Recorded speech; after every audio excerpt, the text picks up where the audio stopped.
Il s'appelait Nolan, un garçon comme les autres, un peu têtu, souvent en colère contre le monde et surtout contre sa mère. Elle s'appelait Maya, une femme simple, fatiguée par la vie, mais toujours souriante.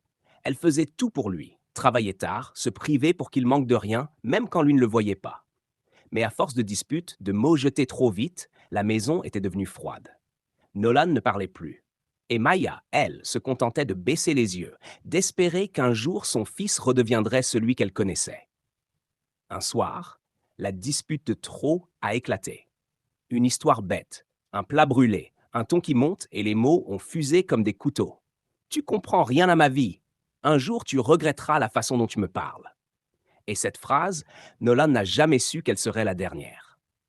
Le lendemain matin, Maya est partie travailler comme d'habitude, sauf qu'elle n'est jamais rentrée. Un accident, une voiture, un appel manqué, et tout s'est effondré. Quand Nolan a reçu la nouvelle, il a cru que c'était une blague.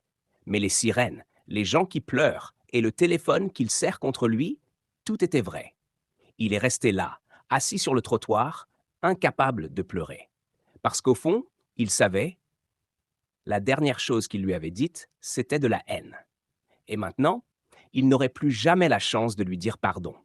La nuit, il repense à elle, à sa voix, à son rire, à ses petites phrases qu'il trouvait agaçantes. Et chaque souvenir le frappe comme une gifle. Il aurait voulu la serrer dans ses bras une dernière fois, lui dire qu'il l'aimait. Mais il est trop tard. Et c'est ça, le pire dans la vie. On pense toujours qu'on aura le temps, jusqu'à ce que le temps décide de partir sans prévenir.